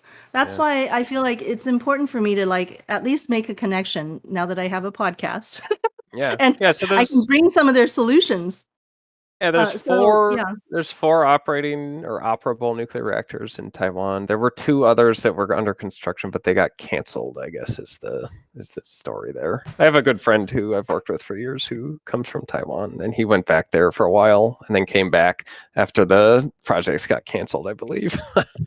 Oh, that's too bad. So anyway, I think that the interesting thing is the only other nuclear engineer that I know in person is a Chinese lady. And so I know that in China, they are training up a lot of people and they are not gender biased about this whatsoever. If anything, they're more gender biased towards women because women do better in school in China and Taiwan and East Asia than they do here. It's weird, right? Because women, I think as children, they're more pliable and easier they can handle the environment of sitting still for longer, and boys have a harder time with that. So, yeah. And so there's all these engineers coming up. We should dig some of them out of China and bring them over here. Yeah, well, and we have some of our best nuclear engineers here are from China for sure. And there are some challenges sometimes, like if they don't have a green card, then like there's all these, like they can work at a national lab, but it's very challenging to hire them into a private company for like weird export control reasons. It drives me crazy because sometimes you like just can't work with people you really want to work with because of some silly quasi political reason like that. That's very frustrating. Well, in Seattle especially, you have a lot of tech companies bringing in massive numbers of East Asians. Because I Yeah. remember living up there with my boys, and I remember a very large Indian community as well, and Russians, and everybody who's producing, people who are able to handle this new high tech Yeah, information. for sure. And I mean, so we have a huge software or tech related industry. And so it's no problem to go to work at Microsoft or Amazon or a place like that, and they'll sponsor a green card or whatever. But like when it comes to nuclear stuff, because of the export control, concerns around it, it's just much more challenging. So that's something that we need to work on. We're also We're pretty afraid that like, they're going to steal our technology. yep, That's what's and going like on. send it back to China, which is where they're actually building nuclear reactors. So it's kind of ironic. Like, what are they We gonna should be stealing their information. Yeah, That's what needs to be happening, right? Exactly. Oh man. So we need to get them over here so they can bring us their information and teach us how to do stuff. Maybe they can teach us how they're able to message this to their population and make it and so that everybody feels safe and comfortable with it. yeah, that certainly any bit helps. I think we should certainly make that kind of thing more And I'll possible. make the case again for energy wealth is China is at least a third, if not half. I forget the current population statistics, but they have a lot of people who have very little energy wealth. And if you have a choice between burning manure to cook your food and coal, you will choose coal. And coal kills people. And that's, unfortunately, China is building a lot of coal right now. So given the actual choice of energy austerity versus nuclear, I think that the rural Chinese are very much in favor of an energy source that's not going to give them emphysema from the particulates. Yeah. It will be nuclear. And that's right there is one of the big reasons I think there's more support for nuclear in China is that the air quality is so poor, especially in winter when you're heating houses with coal. And people just know that they're like dying from coal. It's like very obvious when you step outside. And so when you say like, hey, would you like, energy that doesn't kill you? And people are like, oh yeah, that sounds interesting. In fact, they did some super interesting projects. I'm not sure how far or if they're continuing, but they were going to build a type of nuclear reactor that's usually just put in a university for research. It's not appropriate for making electricity, but it can make heat. It makes low grade heat that's difficult to or inefficient to convert to electricity, but you could use that heat for district heating. And so you just make heat in this super cheap, super simple, ultra safe type of nuclear reactor that you could just pound out even easier than what they're doing with their big electricity producing ones. And you could use that to just make warm water to heat entire cities without any carbon emissions or any particulate emissions at all. And that's a super interesting idea. When I first read about that, I was very impressed that they kind of thinking along those lines. That actually is a good point, is that we are maybe historically a little too far removed from the coal days at this point, that we haven't had to cook with coal in our homes in a long time and really experience coal for what it is. But around the world, coal is that the number one cooking fuel, or has it changed? I'm not sure if it's the number one cooking, but there's also, a lot of area like in India and Africa, like huge numbers of people use biofuel, manure, literally manure and sticks that they gather or whatever for indoor cooking. And that kills almost as many people as fossil fuel for electricity. So like, it's like 4 million people per year die from indoor air pollution, which is almost all biofuel related rather than coal. I don't actually know how much coal is used for cooking compared to that biofuel, but I would suspect that it's like biofuel is probably the number one cooking fuel. But yeah, someone check me on that. Well, that's all right. We can occasionally let people Google stuff for themselves. Yeah, and I mean, and so there's this But it's awkward. interesting. There is like an awkward statement or reality, which is that like if you take those people who are burning indoor with an indoor stove and like burning and breathing in directly, and you give them like an electric stove and have a coal plant, 10 miles over there, that will actually be a health improvement for them, even though it's kind of a wash in terms of carbon emissions. So going from biofuel to coal can be a big personal health improvement, which is kind of awkward. But of course, it'd be much better if they And it put. explains, yeah, that kind of thing explains why third world nations, we call them third world, but developing nations are making choices that are actually smart for them. They're Yeah, smart. like you can't They're not blame someone stupid. for making that choice. Like that They from their make- perspective, like they don't want to be breathing their cooking fuel smoke every day. Like, okay. Yeah, So I mean, humans are so smart.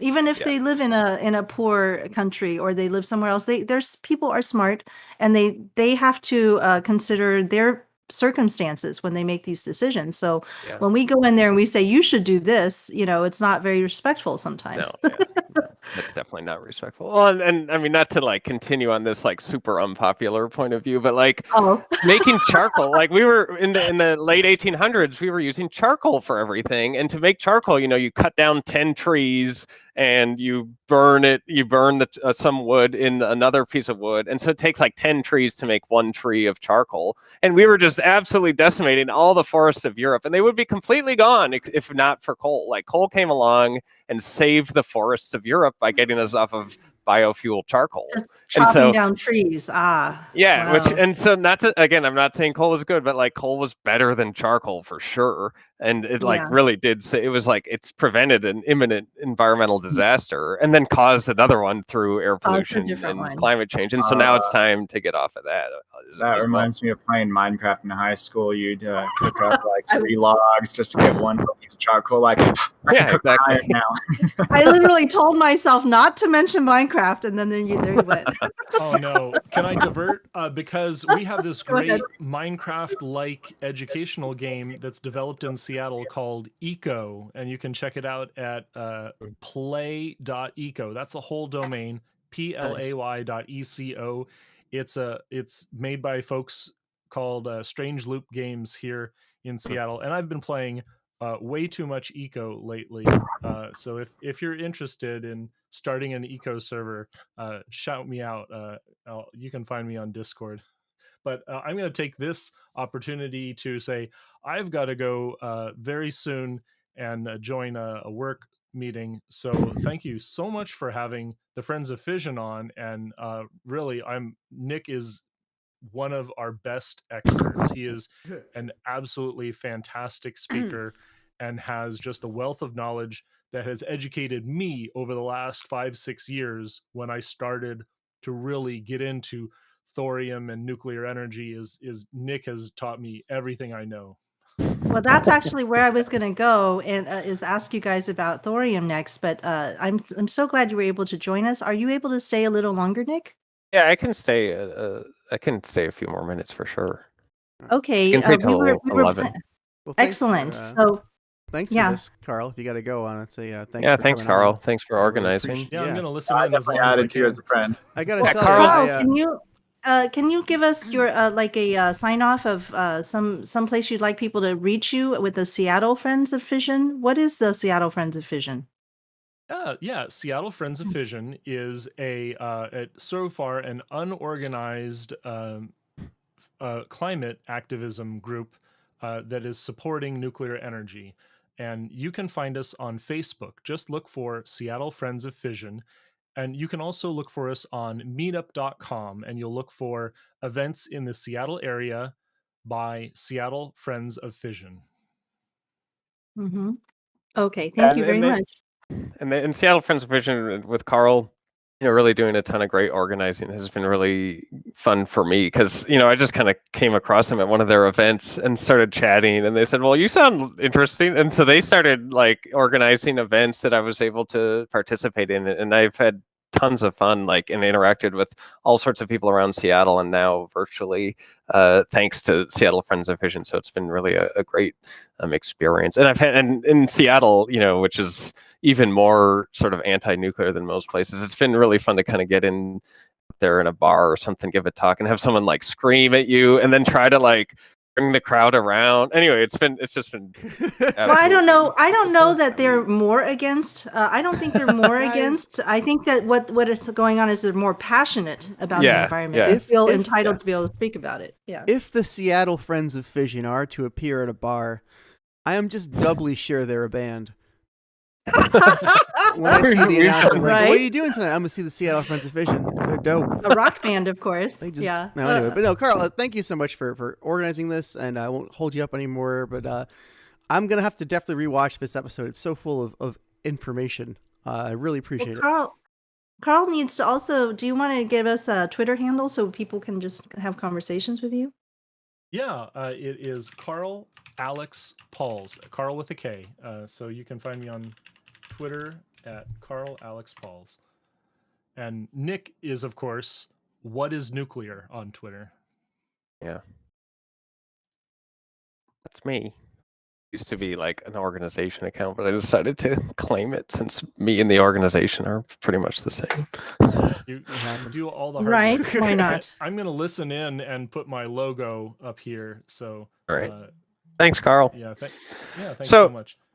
So we can talk about thorium if you like. It's one of my. Oh yeah, I it's, mean, with the You Yang said Yang it's Roundtable called- here, and thorium what- was part of Andrew Yang's platform, Right. or at least one of his talking points. for right? sure. Yeah, I- it was once talking. I think you Yeah. said, "What is nuclear?" What is What? nuclear is your Twitter handle. Yes, and Okay. also my website, which is sort of I've Ooh. had for many years. So whatisnuclear.com is like a very text heavy and, you know, started in 2006, you know, very 2006-y type webpage that has sort of a ridiculous and fairly unorganized but large amount of information that I've kind of dumped up there through the years. And it's intended to, like, you'll see in there, like, there's a quote from someone that says, like, you know, I don't really know that much about nuclear, but I don't think I like it. And that's sort of, that webpage is intended to, like, help people who are in that area. But I now realize you need more than a webpage to, because especially a high text web page. Anyway, there's a big couple sections on there about thorium, what it is, pros and cons, and then the most popular page, which is the thorium myths page, which is something that I kind of got into 10 years ago when I started hearing things about thorium on the internet that just largely misleading. And it's actually become sort of interesting because it's like a whole phenomenon. And like, it's anyway, it's sort of People interesting. are excited about. I think It- people are excited about the possibilities of thorium because we have Exactly. heard that it's going to be safe, that it's going to be non-violent because it's a type of fuel that doesn't explode, is not explosive. Mhm. And so people are excited about it, but then we've also heard that it hasn't been developed, so it's not ready. So, Yeah. so what's happening in that space? So geez, I'll try to just interrupt me at any time with questions. So I have so many thoughts. So yes, it's definitely very, like, there's tons. Whenever nuclear is brought up, especially on the internet, people will say, like, well, wait till we get to thorium, it'll, like, change everything because it has all these benefits. It makes no waste. It can't be used for weapons. It's 100% safe. Blah blah blah blah blah. And every single one of those points basically is it's not 100. It's either not 100% true or uranium can do it as well. And in fact, the biggest point is that uranium-based reactor, it's not the thorium that gives those capabilities. It's advanced nuclear in general. And so I think thorium, because it's like a single sort of interesting word, somehow like went viral. And so people say, like, you can get way more energy out of thorium. Well, not really, because if you use uranium in what's called a breeder reactor cycle, you can actually get more energy out of uranium than you can from thorium on Earth. And that's partially because uranium is dissolved in seawater, but thorium is not. It's also And so- just physics. Yeah, well, and I mean, it's so physics. So what's happened here is that thorium has become sort of a false stand-in for the term breeder reactor, because all thorium reactors are breeder reactors. And this is a type of reactor that's been studied for many years that we haven't really commercialized because it's a little bit more expensive than non-breeder reactors. But what it really means is like it's a type of reactor that can get all the energy out of the fuel rather than just a small fraction. Now, with uranium, there is a small fraction of energy that a regular reactor can get. It's called uranium-235. But in thorium, there's no isotope that will split readily. You have to breed thorium. You have to dump neutrons on thorium, and that turns it into another isotope, which is called uranium-233. And then once a neutron hits that, that splits and makes heat. So 100% of thorium reactors are breeder reactors. And so there's sort of this Venn diagram that's just been lost on the world, which is like, so whenever you hear thorium reactor, think to yourself breeder reactor, which can be with thorium or uranium. It's not the thorium, it's the breeder reactor. And that's true in almost 100% of the benefits that you said. And so like, so wait, hold on just one second. Now you said something sorry. about okay, so what about the weaponizing of it? Is it okay to do, is it better to do thorium because somehow you can't weaponize the materials that you start out with or something like that? No.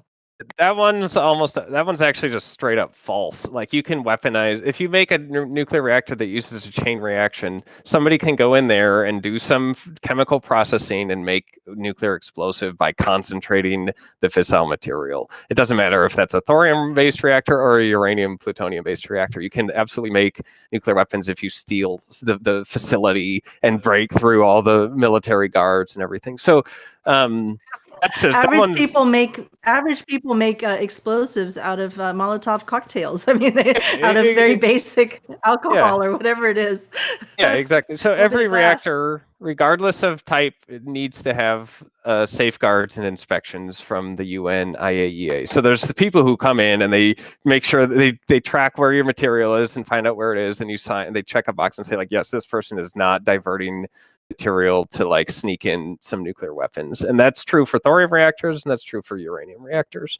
So that one's the most pervasive thing you hear, and it's just totally not true. I can tell you in some detail how to make a weapon out of a thorium fueled reactor. I see. I won't burden you with it. Maybe not today. Yeah, there was not today. actually a newspaper that got in trouble for releasing the plans to build an H-bomb. But the newspaper had to use its First Amendment rights to defend itself in court because the bomb plans were already freely available on the internet. Yeah, the basic concepts are on Wikipedia for all this stuff. It's not like you can't just look at Wikipedia and go do it, but like the overall, idea of doing it. And, you can use fertilizer to make a truck bomb. Like this is a thing that with technology, there's two sides of most powerful technologies. So anyway, so weapons you like MacGyver it basically. There you go. Yeah, I mean, a nefarious person can go in and do something bad. I mean, the most important example right now is biotechnology of this regard. Like, and biotech is actually way scarier than nuclear weapons right now because a single person in a basement can bioengineer like a very nasty bioweapon. Whereas to do anything with nuclear, you need like a whole industrial super facility to do anything at all. Like Manhattan Project level industry, which is a lot less scary than. So people these days are way thinking harder, to control the biological elements. Yeah, exactly. I'm going to agree with that as a biologist. Yeah. So anyway, that the basic story for thorium is that most of the things you've heard are basically true, except that it's not the thorium, it's the breeder reactor, and that covers safety, that covers waste, and so so you shouldn't say like let's wait for thorium. Let's say like okay, let's develop advanced reactors that have these additional capabilities. But in reality, like regular reactors right now are already like way safer than biofuel and fossil. They're very environmentally friendly, and we have great solutions to the waste. So like there's no good reason to like wait for advanced reactors. Like we should be deploying current reactors like as soon as as fast as possible, and we should be developing advanced reactors to swing in after we're well on our way to decarbonization. And that would include no reason to not build thorium, especially if you can find some kind of economic benefit, then it's certainly worth exploring. But don't do it thinking it's going to like solve all the problems of nuclear. Like those have basically thorium already been itself solved. Isn't actually cheaper than other fissile material. Right. I mean, no. Let's see. It's fertile material rather than fissile. You have to dump neutrons on it before it becomes fissile. But yeah, I mean, buying the thorium or uranium minerals are like order of magnitude the same price. Like they are, the fuel cost in any nuclear facility is a small fraction of the total cost, and so that's no different between uranium fueled reactors or thorium fueled reactors. Okay, I see. That's just because it's so efficient at pulling energy out, right? Yeah, I mean, since E equals MC squared, you're getting so much. You're powering a city with one truckload of fuel for a year, and so that fuel is just a small fraction of the total cost. The cost is in the big facility operating it and keeping it, paying all the people who operate it. It does remind me of The Simpsons, where this regular guy is just hired on to the city's nuclear. Yeah. Yeah, it's not, The Simpsons may not be the best thing that's ever happened to nuclear PR. Let's see, Faye, you're muted? Oh yeah, sorry. I'm Oh, trying yeah. to. I was trying to. Thank you for letting me represent the kind of total, pop culture aspect of this. Like that's the kind of knowledge that I have, right? At the level of Yeah. which Oh, I have information about this. So I want to know also, okay, as a just everyday person, what happened to like running our cars with water? Of some kind of there's some kind of a hydrogen or some sort of power that was supposed to come along. And tell us about that. So that's the hydrogen hype phase 1, which is in like 2006. We were all going to run our cars off.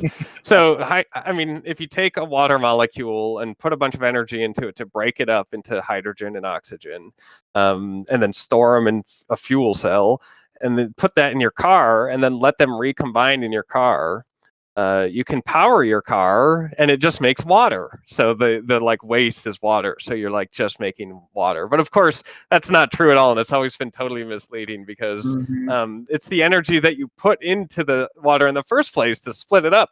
Whatever you did to do that is where the waste is coming from. Like just the fact that you're using hydrogen and water as a trade-off mechanism, but you're using a coal plant or a natural gas plant to split it over there, then you're a coal or a natural gas powered car.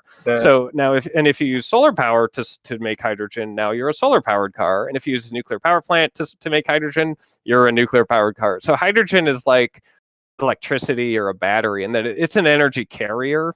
Energy has to be put into it somewhere, and then it can be moved into a car, which may be convenient.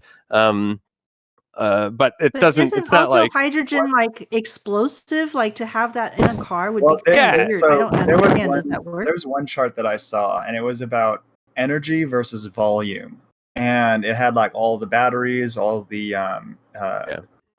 car and jet fuels, and it had all of those other alternative fuels. And hydrogen power is the lowest energy with the most volume you can choose out of any energy storage solution you have. Its energy density is really the problem with why hydrogen battery cars aren't a thing. So yeah, I mean, and that's so when you look at it just from volume, you're sort of giving it a disadvantage because hydrogen's a gas, and so what you generally do is you compress it down using to some crazy cryogenic temperature. But what's really done in cars is that they use a hydrogen fuel cell, which isn't like elemental hydrogen, but it's like hydrogen sort of embedded in sort of a different chemical. And so actually, and if you look at energy density per mass, hydrogen's the best out of anything that's chemical at all. So it's sort of an interesting. So when you're talking about a chemical powered jet, hydrogen's the only thing that makes sense because it's the only thing that comes anywhere near like a chemical fuel like fossil fuel. So there is a great table on the Wikipedia page for energy density that breaks it down by both volume and mass, and you'll see like hydrogen's best mass, worse for volume. But I mean, what really happened with cars, and yeah, hydrogen gas is certainly explosive, which is one of the reasons people use fuel cells instead of gas in cars. But what's really happened, the major dynamic now is that lithium-ion batteries have just become super cheap, and they have kind of swooped in, and like cars are better with lithium. It's going to be really hard to like beat lithium-ion batteries in a car these days. But that doesn't mean hydrogen isn't good. You can still use hydrogen. And in fact, some people are proposing using hydrogen as an energy storage mechanism for like grid scale batteries. So like make hydrogen and then let it recombine, similar to what I was explaining earlier with the thermal storage. And you can do that with wind, solar, renewables, and you can also do that with nuclear power plants, which is potentially super interesting. That'd be like a natural battery. Like, have you heard of gravity batteries or lagoon batteries? Yeah, pumped hydro type batteries. Exactly. Yeah. Like, if you just have a bunch of power whirring into the hydro storage station, it'll just automatically discharge once it loses pressure on the grid. Right. Yeah. And so those are sort of alternate ways of storing energy besides just charging up a battery or heating up a tank of salt. So I don't think hydrogen in nuclear, it's particularly interesting because if you have a lot of heat and a little bit of electricity, you can make hydrogen very efficiently. And so using nuclear to make low carbon forms of hydrogen is actually a pretty good match because nuclear just has heat and electricity. So it's called high temperature electrolysis, which just means heat it up and put electricity in to make hydrogen. Wait. So you can actually just generate protons from heat? No. I mean, you have to have feedstock. So you have some. Okay. That's what I was thinking. You have like, say, water or just imagine water that you're putting. So hot water plus electricity makes hydrogen and oxygen. I won't say if we're generating protons out of pure heat. Yeah, the climate crisis. Yeah, we're not quite there. So it's efficient because it would that heat would be just a waste product. Exactly. So you may as well reconvert that waste product into another form of usable energy. Precisely. So yes, I couldn't have said it better. Thank you. Well, you have said a lot of things very much better than me, and thank you for coming to our show. And I wanted to just give everybody a chance to say goodbye. And I'm so glad that we already did Karl and Nick. Is there anything else you would like people to know about you so that they can connect with you in different ways, or a call to action on climate change?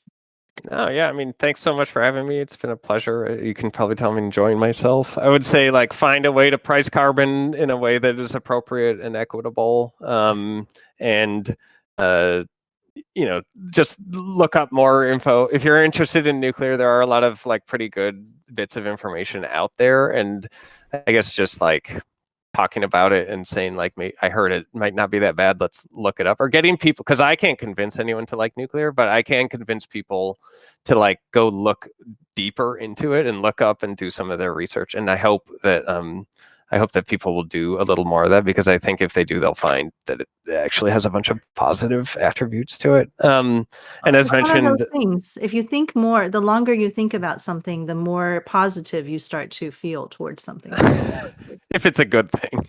I feel like you do a pretty good job explaining it. Like, I don't think I could have done the research to understand why breeder reactors are the reason that thorium had a big old pop, Yeah, that one's a little bit more specialized. Is it breeda or breeder?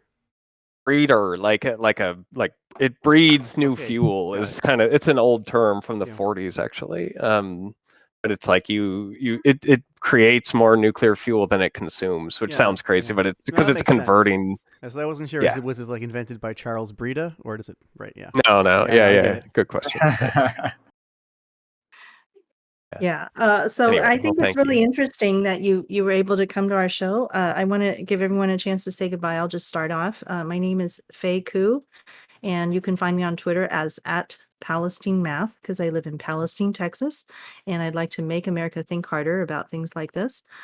So you can also find me as myself in Facebook. Okay.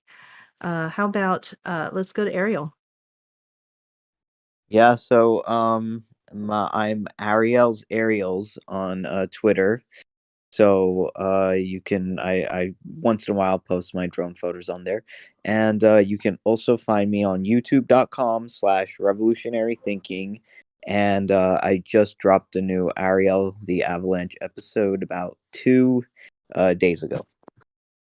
So Ariel, can you spell your Ariels for us? Because it's almost a tongue twister. Yeah, so it's ARIELS.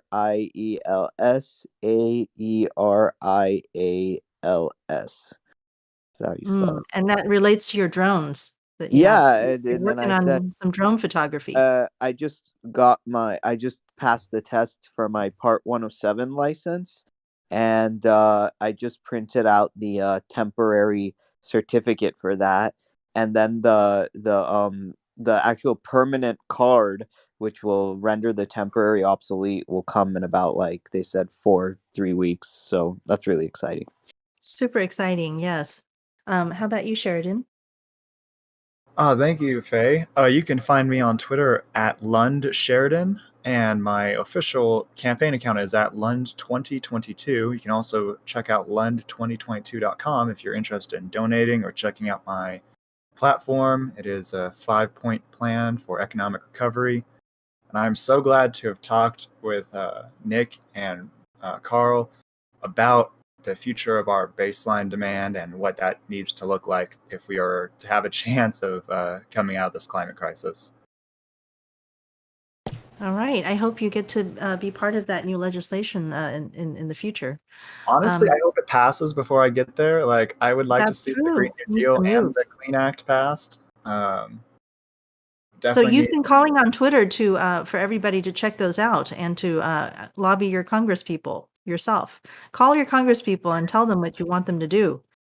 This is one Indeed. of the things we There's hope people will do.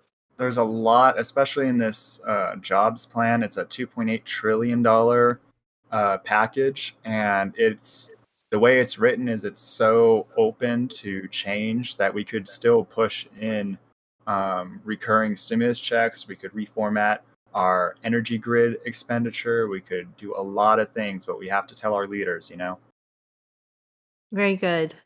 Okay, I guess that's it. Shale, you ready to take us out? Yeah. Thanks, everybody. My name is Shale. My Twitter is Shale Riley, ShaelRiley. And we'll be back on Sunday with more basic income advocacy.